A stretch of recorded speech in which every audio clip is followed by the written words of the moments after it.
Shalom, kebenaran hari ini 25 April 2026 dengan tema kesetiaan yang dihidupi. Bapak Ibu Saudara yang dikasihi oleh Tuhan, kesetiaan sering dipahami sebagai kemampuan untuk bertahan, tetap tinggal, tidak pergi dan tidak menyerah. Namun Alkitab membawa kita pada pengertian yang lebih mendalam. Kesetiaan bukan sekadar daya tahan moral, melainkan kualitas batin yang dibentuk melalui relasi dengan Allah. Mika 6 ayat 8 menyatakan, "Dan apakah yang dituntut Tuhan daripadamu, selain berlaku adil, mencintai kesetiaan, dan hidup dengan rendah hati di hadapan Allahmu?"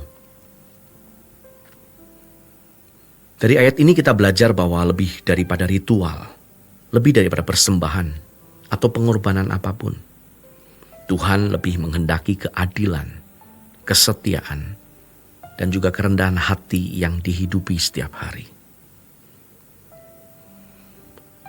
Menarik bahwa firman Tuhan tidak mengatakan melakukan kesetiaan, melainkan mencintai kesetiaan. Ungkapan ini menunjukkan bahwa kesetiaan bukanlah kewajiban yang dipikul dengan terpaksa, tetapi nilai yang dirindukan dan dipelihara.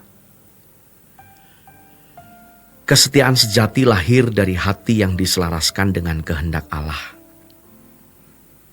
Pengenalan yang benar akan Allah yang setia akan menumbuhkan kesetiaan kita kepadanya.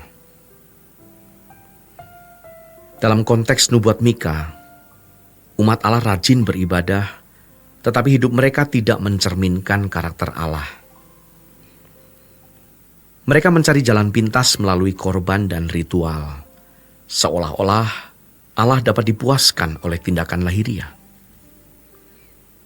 Tuhan menegur pola pikir ini dengan tegas. Yang Ia kehendaki bukan sekadar religiusitas, melainkan integritas. Bukan penampilan rohani, melainkan kesetiaan yang nyata dalam keadilan, kasih, dan kerendahan hati. Kesetiaan selalu berkaitan dengan konsistensi hidup. Orang yang setia tetap memilih melakukan yang benar, meskipun tidak ada yang melihat. Kesetiaan menuntut harga dan teruji melalui keadaan yang sulit. Dalam dunia yang cepat berubah, kesetiaan sering dianggap kuno dan tidak praktis.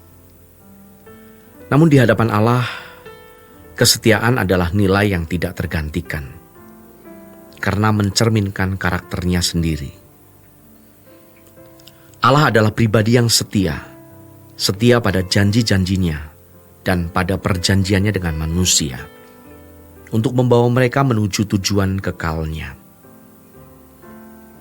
Ketika Allah meminta manusia untuk mencintai kesetiaan, Ia sedang mengundang manusia untuk mengambil bagian dalam karakternya.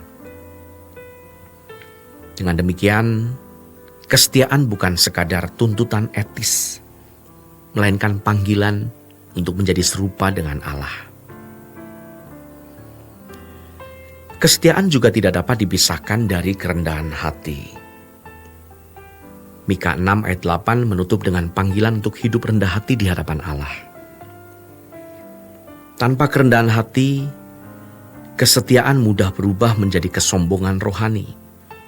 Merasa diri lebih benar, lebih konsisten, atau lebih layak daripada orang lain.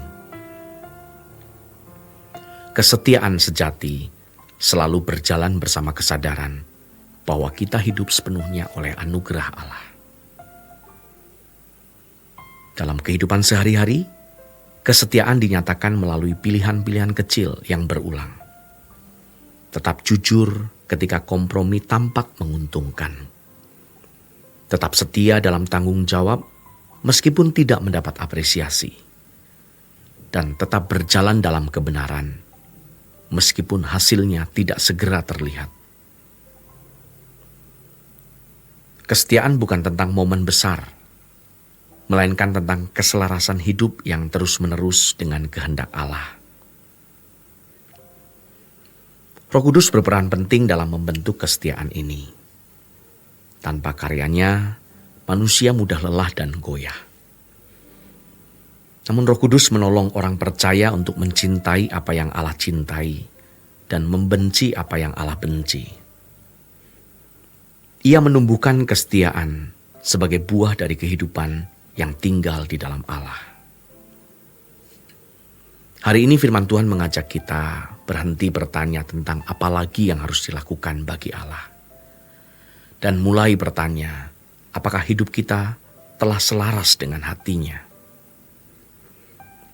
Allah tidak mencari manusia yang spektakuler, tetapi manusia yang setia.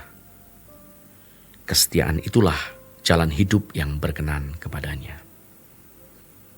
Demikian renungan pada hari ini. Tuhan memberkati.